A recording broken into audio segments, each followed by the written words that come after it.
आज हम राजस्थान के इतिहास के एक कह सकते हैं बहुत ही महत्वपूर्ण दौर की पड़ताल कर रहे हैं। जी हाँ, वो दौर जब राजस्थान के किसान और आदिवासी मतलब आम लोग अपने हकों के लिए उठ खड़े हुए थे। हमारे पास जो दस्तावेज और लेख हैं वो उस जमाने के संघर्ष, शोषण और लोगों के जबरदस्त हौसले की कहानी बताते हैं। हाँ, ये वो समय था जब रियासतें थीं, जागीरदारी व्यवस्था का बोलबाला था और अंग्रेजी हुकूमत का दखल भी मतलब बढ़ ही रहा था। तो आज की हमारी ये जो चर्चा है, इसका मकसद है इन आंदोलनों के पीछे की वजह समझना।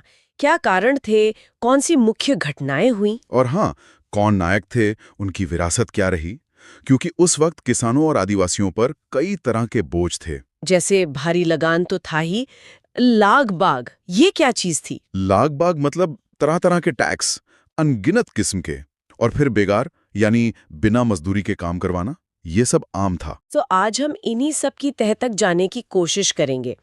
क्या आप जानते हैं कि राजस्थान में एक किसान आंदोलन ऐसा भी था जो दुनिया के सबसे लंबे चलने वाले अहिंसक आंदोलनों में गिना जाता है? हाँ, बिजोलिया की बात कर रहे हैं आप। बिल्कुल। तो चलिए ऐसी ही कई अनसुनी और जरूरी बातों की गहराई में उतरते हैं। शुरुआत में ये समझना जरूरी है कि उस समय हालात थे कैसे।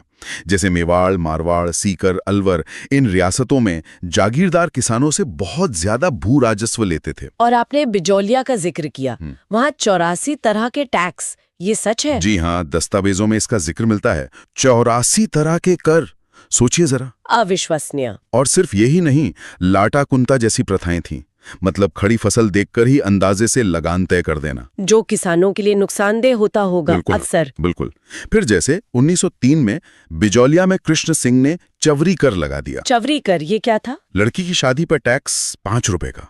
उस जमाने में 5 रुपए बहुत होते थे। अरे बाप रे, शादी पर भी टैक्स! और फिर 1906 में पृथ्वी सिंह आए। उन्होंने तलवार बंधाई का खर्च जनता पर डाल दिया। मतलब नया जागीरदार गद्दी पर बैठेगा, राजा को नजराना देगा और वो पैसा वसूला जाएगा आम जनता से। तो इन सब चीजों ने तो किसानों की कमर ही तोड़ दी होगी। सही कहा। और ऊपर से बेकार तो थी ही। जाहिर है इन सब के खिलाफ आवाज तो उठनी ही थी। तो आवाज उठी कैसे? शुरुआत में किसने नेतृत्व किया? देखिए, शुरुआत में तो जातीय पंचायतें ही विरोध करती थीं। बाद में राजस्थान सेवा संघ जैसे संगठन बने, जिन्होंने आंदोलनों को ज्यादा संगठित रूप दिया, एक दिशा दी। हाँ, ये जानना भी जरूरी है कि कई आंदोलन किसी खास जाति के इर्द गिर्द भी रहे हैं ना। जी बिल्कुल। जैसे बिजोलिया में धाकड़ किसान थे, शेखावाटी में जाटों का जोर था, अलवर भरतपुर में मेव किसान थे, और आदिवासी इलाकों में भील और गरासिया समुदाय। तो चलिए सबसे पहले बिजोलिया की ही बात करते हैं। 1897 से 1941, लगभग 44 साल। हाँ, ये दुनिया के सबसे लंबे चले अहिंसक किसान आंदोलनों में से एक माना जाता है। और ये इसकी बहुत बड़ी खासियत है, अहिंसक रहना। बिजौलिया, इसका पुराना नाम विजयावल्ली था, है ना? और ये मेवाड़ रियासत का हिस्सा था। जी, मेवाड़ का प्रथम श्रेणी ठिकाना था। कहते हैं राणा सांगा ने अशोक परमार को दिया था, खानवा युद्ध में बहादुरी दिखाने के लिए। यहाँ धाकड़ किसान ज्यादा थे। कारण तो वही रहे होंगे, 84 टैक्स, भारी लगान। हाँ, वही सब। लाटा कुंता, चंवरी कर, तलवार बंधाई, इन सब ने मिलकर आग में घी का काम किया। तो ये जो 44 साल का लंबा संघर्ष था, इसे समझने के लिए क्या हम इसे कुछ हिस्सों में बांट सकते हैं? हाँ, मोटे तौर पर 3 चरण माने जाते हैं इसके। पहला चरण 1897 से 1916 तक। इसका नेतृत्व किसने किया? स्थानीय संत थे साधु सीताराम दास। उन्होंने कमान संभाली। गिरधरपुरा गांव से इसकी शुरुआत मानी जाती है। उन्होंने नानजी पटेल और ठाकरी पटेल को महाराणा फतेह सिंह के पास उदयपुर भेजा भी। तो महाराणा ने कुछ किया? एक अधिकारी भेजा जांच के लिए, हामिद नाम का, पर कोई खास नतीजा नहीं निकला। हाँ, प्रेमचंद भील, ब्रह्मदेव, फतेहकरण चारण जैसे स्थानीय नेता भी सक्रिय थे इस दौरान। अच्छा, फिर दूसरा चरण? सुना इस दौर में बड़े नेता जुड़े, विजय सिंह पथिक। बिल्कुल सही।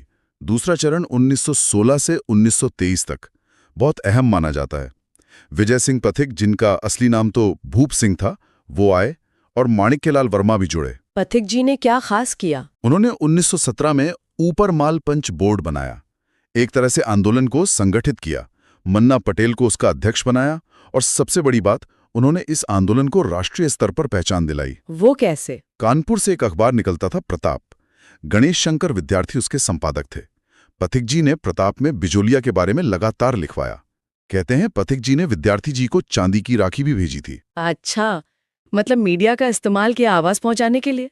जी। लोकमान्य तिलक ने भी अपने मराठा अखबार में इसके पक्ष में लिखा।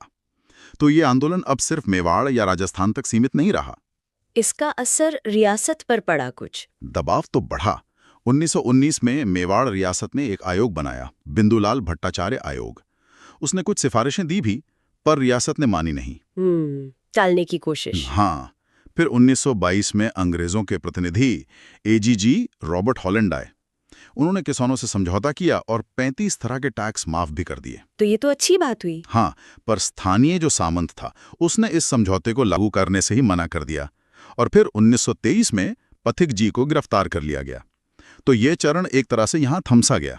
अच्छा, तो फिर अंतिम सफलता कैसे मिली? तीसरे चरण में क्या हुआ? तीसरा चरण चला 1923 से 1941 तक। इसमें फिर माणिक्यलाल वर्मा जी सक्रिय हुए, हरिभाऊ उपाध्याय, जमनालाल बजाज, रामनारायण चौधरी जैसे बड़े नेता भी जुड़े। काफी लंबा संघर्ष रहा ये तो। हाँ, आखिरकार 1941 में जाकर समझौता हुआ। तब मेवाड़ के प्रधानमंत्री थे सर टी विजय राघवाचार्य और राजस्व मंत्री डॉक्टर मोहन सिंह मेहता। उनके प्रयासों से लगान की दरें कम हुई, ज्यादातर लागबाग और बेगार खत्म हुई। इस आंदोलन में महिलाओं की भी भूमिका रही? हाँ बिल्कुल, रानी भीलनी, उदिमालन जैसी महिलाओं का जिक्र आता है और माणिक्यलाल वर्मा जी का लिखा पंछिया गीत, वो तो इस आंदोलन का प्रतीक बन गया था, बहुत लोकप्रिय हुआ। तो बिजौलिया ने वाकई एक मिसाल कायम की, संगठित, अहिंसक और अंततः सफल। इसने जरूर दूसरे इलाकों को भी प्रेरणा दी होगी। निश्चित रूप से बिजौलिया की सफलता देखकर पूरे राजस्थान में किसानों का हौसला बढ़ा। इसी की तर्ज पर जैसे बेंगू में आंदोलन शुरू हुआ। बेंगू? ये चित्तौड़गढ़ में है ना? जी हाँ, चित्तौड़गढ़ ये भी मेवाड़ का ही प्रथम श्रेणी ठिकाना था। यहाँ भी धाकड़ किसान ज्यादा थे। 1921 में मेनाल नाम की जगह से आंदोलन शुरू हुआ। यहाँ नेतृत्व कौन कर रहा था? राम नारायण चौधरी, जो राजस्थान सेवा संघ से जुड़े थे। यहाँ एक दिलचस्प बात हुई। बेंगू के जो सामंत थे अनूप सिंह, उन्होंने किसानों से समझौता कर लिया। अच्छा, फिर तो मामला सुलझ गया होगा। नहीं, मेवाड़ रियासत ने उस समझौते को मानने से इनकार कर दिया। उसे बोल्शेविक समझौता कह दिया। बोल्शेविक समझौता? रूस की क्रांति से जोड़ दिया इसको? हाँ, शायद उन्हें डर लगा कि किसान संगठित होकर सत्ता को चुनौती दे रहे हैं। तो रियासत ने समझौते को रद्द कर दिया और जांच के लिए ट्रेंच कमीशन भेजा। फिर क्या हुआ? 13 जुलाई 1923 को गोविंदपुरा गांव में किसान सभा कर रहे थे। ट्रेंच ने उस सभा पर गोली चलाने का आदेश दे दिया। गोली? यहाँ भी? हाँ, इसमें रूपाजी और कृपाजी धाकड़ नाम के 2 किसान शहीद हो गए। ये भी एक बहुत दुखद घटना थी बेंगो आंदोलन की। लेकिन क्या अंत में यहाँ भी कुछ राहत मिली किसानों को? हाँ, आखिरकार 1924 में यहाँ भी लगान दरें कम की गईं और बेगार को खत्म किया गया। ये किसानों की सभा पर गोली चलाने की घटना, ये तो बार बार सुनने में आ रही है। हाँ, दुर्भाग्य से ये पैटर्न कई जगह दिखा, जैसे बूंदी या बरड़ कह लीजिए, वहां भी ऐसा ही हुआ। बूंदी में कब हुआ आंदोलन? ये 1923 के आसपास शुरू हुआ। यहाँ गुज्जर किसानों की संख्या ज्यादा थी। नेतृत्व पंडित नैनूराम शर्मा कर रहे थे, वो भी राजस्थान सेवा संघ के सदस्य थे। और यहाँ भी गोली चली? जी, 2 अप्रैल 1923 को डाबी गांव में किसानों की सभा हो रही थी। पुलिस अधिकारी था इकराम हुसैन, उसने गोली चलवा दी। इसमें कौन शहीद हुए? इसमें नानक जी भील, जो उस समय झंडा गीत गा रहे थे, वो शहीद हुए और एक देवीलाल गुज्जर भी शहीद हुए। नानक जी भील? माणिक्यलाल वर्मा ने उनकी याद में कोई गीत लिखा था शायद। हाँ, अर्जी नाम का गीत लिखा था वर्मा जी ने नानक जी भील की याद में। बूंदी आंदोलन में महिलाओं की भागीदारी भी खास रही, पर अफसोस कि यह आंदोलन 1943 तक चला, लेकिन कोई बड़ी सफलता हासिल नहीं कर पाया। अब आते हैं अलवर के नीमू चाणा कांड पर। इसे तो राजस्थान का जलियांवाला बाग भी कहते हैं। सही कहा आपने। अलवर में दरअसल 2 मामले हुए थे। एक तो 1924 में जंगली सुअरों को मारने की इजाजत को लेकर आंदोलन हुआ, वो तो सफल रहा। अच्छा, सुअर मारने की इजाजत क्यों नहीं थी? फसल खराब करते होंगे? हाँ, फसल बर्बाद करते थे, पर राजा ने उन्हें मारने पर पाबंदी लगा रखी थी। किसानों ने विरोध किया तो इजाजत मिल गई। लेकिन दूसरा मामला ज्यादा गंभीर था। वही नीमू चाणा वाला? जी, 1924 में अलवर के महाराणा जयसिंह ने लगान की दरें बहुत ज्यादा बढ़ा दी। इसके विरोध में 14 मई 1925 को नीमूचाणा गांव में किसान इकट्ठे हुए थे। नीमूचाणा अब कोटपुतली भैरोड जिले में आता है। और वहां क्या हुआ? वहां पुलिस अधिकारी था छाजू सिंह। उसने किसानों की सभा पर अंधाधुंध फायरिंग करवा दी। सैकड़ों लोग मारे गए। आंकड़ा 156 बताया जाता है। 156 लोग, ये तो बहुत बड़ी संख्या है। हाँ, इसीलिए इसे राजस्थान का जलियांवाला बाग कहा गया। गांधी जी ने अपने अखबार यंग इंडिया में इसकी कड़ी निंदा की। उन्होंने इसे दोहरी डायरशाही, डबल डायरआर्की कहा, मतलब जलियांवाला बाग से भी बुरा। रियासत और तरुण राजस्थान जैसे अखबारों ने भी लिखा होगा इसके बारे में। हाँ, उन्होंने भी इसकी बहुत आलोचना की। इस आंदोलन में एक बात और थी कि इसमें राजपूत किसानों की संख्या ज्यादा थी। ये तो बहुत ही दर्दनाक घटनाएं हैं। शांति से अपनी बात रखने वालों पर गोलियां। अब जरा शेखावाटी की तरफ चलें। सीकर का किसान आंदोलन, सुना है इसकी गूंज लंदन तक सुनाई दी थी। हाँ, ये शेखावाटी आंदोलन की एक बहुत खास बात है। 1922 में सीकर के सामंत थे कल्याण सिंह। उन्होंने टैक्स बढ़ाए तो आंदोलन शुरू हुआ। राजस्थान सेवा संघ के मंत्री रामनारायण चौधरी ने नेतृत्व संभाला। और लंदन तक कैसे पहुंची बात? इसकी खबरें लंदन के अखबार डेली हेराल्ड में छपीं और फिर 1925 में पैथिक लॉरेंस नाम के एक ब्रिटिश सांसद ने ब्रिटेन की संसद हाउस ऑफ कॉमन्स में ये मुद्दा उठाया। अरे वाह, मतलब अंतर्राष्ट्रीय स्तर पर ध्यान गया इस पे। जी। फिर 1931 में राजस्थान जाट क्षेत्रीय महासभा बनी। इसने आंदोलन को और ताकत दी। ठाकुर देशराज जैसे नेता उभरे। हाँ, ठाकुर देशराज, उन्होंने कोई यज्ञ भी करवाया था शायद। हाँ, 20 जनवरी 1934 को पलथाना में जाट प्रजापति महायज्ञ करवाया था। किसानों को एकजुट करने का एक बड़ा प्रयास था ये। और वो कटराथल सम्मेलन जिसमें हजारों महिलाएं शामिल हुई थी। हाँ, वो तो एक ऐतिहासिक घटना है। 25 अप्रैल 1934 सीहोट के ठाकुर मानसिंह ने सोतिया का बास गांव की जाट महिलाओं के साथ कुछ दुर्व्यवहार किया था। उसके विरोध में श्रीमती किशोरी देवी, ये हरलाल सिंह खर्रा की पत्नी थी ना? जी हाँ, उनके नेतृत्व में करीब 10,000 महिलाओं ने कटराथल में प्रदर्शन किया। सोचिए, 10,000 महिलाएं उस जमाने में। कमाल है। और श्रीमती उत्तमा देवी ने भाषण भी दिया था। हाँ, ठाकुर देशराज की पत्नी थी वो। उन्होंने बहुत ओजस्वी भाषण दिया था। ये महिला शक्ति का एक अद्भुत प्रदर्शन था। लेकिन क्या शेखावाटी में भी दमन हुआ, हिंसा हुई? हाँ, यहाँ भी हुई। एक तो जयसिंहपुरा हत्याकांड हुआ झुंझुनू में 21 जून 1934 को। वहाँ के ठाकुर ईश्वर सिंह ने किसानों पर गोली चलवाई। लेकिन इस मामले में एक अच्छी बात ये हुई कि उसे सजा मिली। ये शायद पहला मामला था जहाँ किसानों के हत्यारों को सजा हुई। ये तो न्याय की दिशा में एक कदम था। और कोई घटना? एक कूदन हत्याकांड भी हुआ 25 अप्रैल 1935 को। वहां धापी देवी नाम की एक महिला के कहने पर किसानों ने टैक्स देने से मना कर दिया था, तो कैप्टन वेब नाम के अंग्रेज अधिकारी ने गोली चलवा दी। इसमें 4 किसान शहीद हुए। इसकी गूंज भी ब्रिटिश संसद तक पहुंची थी। तो शेखावाटी आंदोलन भी काफी उतार चढ़ाव भरा रहा। अब मारवाड़ की बात करते हैं। वहां क्या स्थिति थी? मारवाड़ में भी किसान और आम लोग संगठित हो रहे थे। मरुधर मित्र हितकारिणी सभा 1915 में ही बन गई थी। फिर 1921 में मारवाड़ सेवा संघ बना। वहां कोई खास आंदोलन हुआ? हाँ, 1920-21 में एक तौल आंदोलन हुआ था, चांदन माल सुराना के नेतृत्व में। सरकार ने 100 तोले के सेर को 80 तोले का करने का फैसला किया था। अच्छा, वजन घटा दिया था। हाँ, तो लोगों ने विरोध किया और सरकार को फैसला वापस लेना पड़ा। फिर मारवाड़ हितकारिणी सभा ने पशु निर्यात पर टैक्स के खिलाफ आंदोलन चलाया। वो भी सफल रहा। इस सभा ने कुछ पुस्तिकाएं भी निकाली थीं शायद। जी, पोपाबाई की पोल और मारवाड़ की अवस्था। इनमें मारवाड़ शासन की कमियों और जनता की परेशानियों को उजागर किया गया था। लेकिन मारवाड़ में भी कोई हिंसक घटना हुई थी, डाबड़ा कांड। हाँ, वो बहुत दुखद घटना थी। 13 मार्च 1947 डाबड़ा गांव डीडवाना में मारवाड़ लोक परिषद और मारवाड़ किसान सभा का संयुक्त सम्मेलन हो रहा था। उस पर जागीरदारों के लोगों ने हमला कर दिया। कई लोग शहीद हुए इसमें। आजादी से कुछ ही महीने पहले। जी, इसकी पूरे देश में निंदा हुई थी। इससे पहले 1945 में चंद्रावल गांव में भी लोक परिषद के कार्यकर्ताओं पर हमला हुआ था। ये तो मुख्य किसान आंदोलनों की बात हुई। इनके अलावा भी कुछ और आंदोलन थे जिनका जिक्र जरूरी है। हाँ, कुछ और भी थे। जैसे भरतपुर में 1931 में नई भूमि बंदोबस्त नीति आई, जिससे लगान बढ़ गया। तो भोजी लंबरदार के नेतृत्व में विरोध हुआ, पर उन्हें गिरफ्तार कर लिया गया और आंदोलन ज्यादा चल नहीं पाया। और मेव आंदोलन, वो अलवर भरतपुर में हुआ था। हाँ, 1932 से 34 के बीच। ये मेव मुस्लिम किसानों का आंदोलन था। मोहम्मद हादी ने अंजुमन खादिमुल इस्लाम नाम की संस्था बनाकर इसे संगठित किया।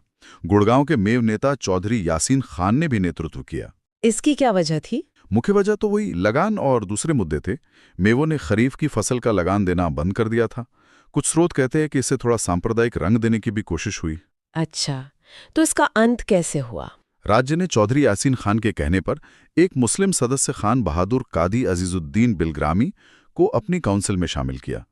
महाराजा जयसिंह को यूरोप भेज दिया गया। बिलग्रामी की अध्यक्षता में जांच समिति बनी और फिर 1934 में समझौता हो गया। ठीक है, और बीकानेर? बीकानेर में दो तरह के आंदोलन दिखते हैं। एक तो गंग नहर क्षेत्र में, जहां 1927 के बाद पंजाब से आके किसान बसे थे। उन्होंने अपनी जमींदार एसोसिएशन बनाई और ज्यादातर संवैधानिक तरीकों से अपनी मांगें रखीं। और दूसरा जागीरी क्षेत्रों में, जहां जाट किसान ज्यादा थे। वो लाग बाग, बेगार के खिलाफ थे। करीब 37 तरह की लाग बाग बताई जाती हैं। 1937 में उदरासर गांव से जीवन चौधरी के नेतृत्व में शुरुआत हुई। बीकानेर में वो षड्यंत्र केस भी हुआ था ना? हाँ, बीकानेर षड्यंत्र केस 1932 का। महाराजा गंगा सिंह गोलमेज सम्मेलन में लंदन गए थे। तब कुछ लोगों ने वहां बीकानेर दिग्दर्शन नाम के पर्चे बांटे, जिनमें बीकानेर शासन की असलियत बताई गई थी। तो महाराजा ने क्या किया? लौटकर उन्होंने जन सुरक्षा अधिनियम लागू किया और स्वामी गोपाल दास, चंदनमल बहादुर जैसे कई लोगों को गिरफ्तार कर लिया। बाद में दूधवा खारा चूरू में हनुमान सिंह के नेतृत्व में आंदोलन हुआ। फिर कांगड़ कांड, रत्नगढ़, चूरू 1946 में हुआ। ये बीकानेर किसान आंदोलन की आखिरी बड़ी घटना मानी जाती है। ये तो हुई किसानों की बात। अब जरा राजस्थान के आदिवासी आंदोलनों पर आते हैं। भीलों और मीणाओं के संघर्षों का भी इतिहास है। बिल्कुल। आदिवासियों में भीलों ने कई बार आवाज उठाई। मेवाड़ में 1881-83 का विद्रोह तो काफी बड़ा था, अंग्रेजों और उदयपुर राज्य के खिलाफ। उसमें क्या हुआ था? सेना ने बारापाल में भीलों की झोपड़ियां जला दी थीं। विद्रोह पूरे मेवाड़ में फैल गया था। आखिर में कर्नल वॉल्टर की मध्यस्थता से समझौता हुआ, जिसमें भीलों को जंगल के अधिकारों और टैक्स में कुछ रियायतें मिली। और इससे पहले भी बांसवाड़ा में विद्रोह हुए थे? हाँ, 1872-75 में भी हुए थे। लेकिन एक बहुत बड़ा और महत्वपूर्ण आंदोलन था भगत आंदोलन। ये गोविंद गुरु ने चलाया था ना? जी हाँ, गोविंद गुरु ने सुरजी भगत के साथ मिलकर।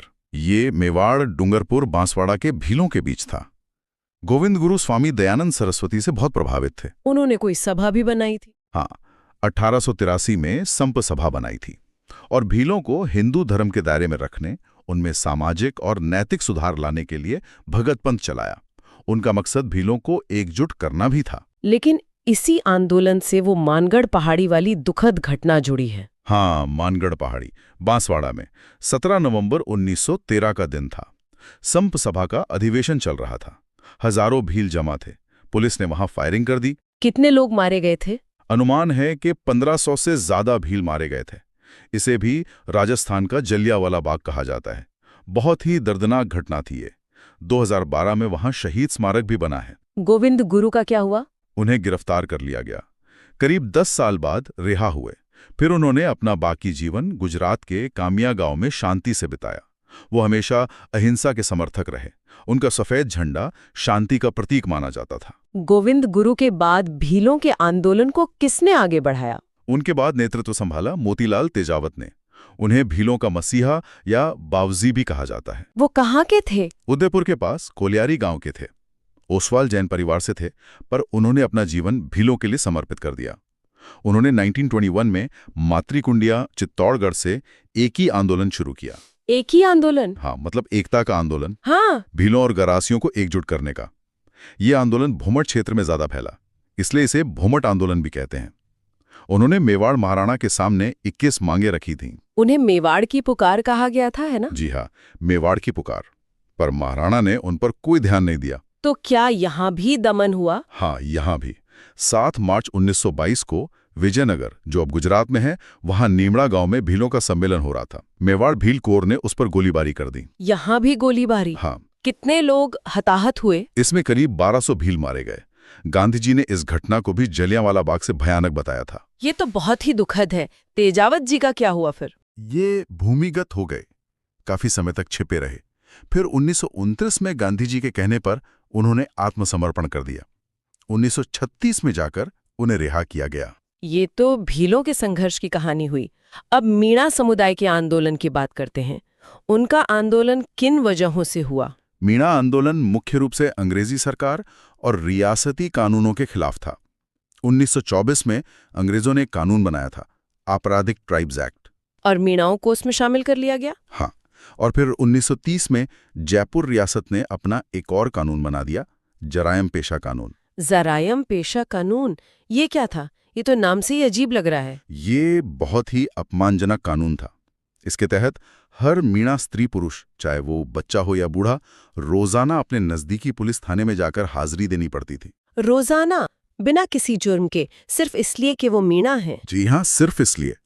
ये उनके पूरी जिंदगी को नियंत्रित करने वाला, उन्हें शक की निगाह से देखने वाला कानून था। इसके खिलाफ मीणा समुदाय ने कैसे आवाज उठाई? विरोध तो शुरू से था, लेकिन संगठित रूप से आवाज उठी। मीणा जाति सुधार समिति बनी। 1933 में मीणा क्षेत्रीय महासभा का गठन हुआ। कोई बड़े नेता उभरे इसमें? संत मगन सागर जी का नाम आता है। उन्होंने 1944 में नीम का थाना में एक बड़ा मीणा सम्मेलन किया और मीन पुराण नाम की किताब लिखी। इसमें उन्होंने मीणाओं के गौरवशाली इतिहास का जिक्र किया, जिससे लोगों में आत्मसम्मान जागा। और बंशीधर शर्मा, उन्होंने भी कोई समिति बनाई थी? हाँ, 1944 में ही बंशीधर शर्मा ने जयपुर मीणा सुधार समिति बनाई। इसने आंदोलन को और तेज किया। इस आंदोलन की कोई खास घटना या दिन जिसे याद किया जाता हो? हाँ, 28 अक्टूबर 1946 बागवास में एक बड़ा सम्मेलन हुआ। वहां चौकीदार मीणाओं ने, जो सरकार के लिए काम करते थे, सामूहिक रूप से इस्तीफे दे दिए। इस दिन को मुक्ति दिवस के रूप में मनाया जाता है। ये तो बड़ा कदम था। तो ये काला कानून आखिरकार खत्म कब हुआ? ये कानून देश की आज़ादी के बाद खत्म हुआ। 1952 में जाके इसे पूरी तरह से रद्द किया गया। तो ये थी राजस्थान के किसान और आदिवासी आंदोलनों की एक, कह सकते हैं, संक्षिप्त झलक।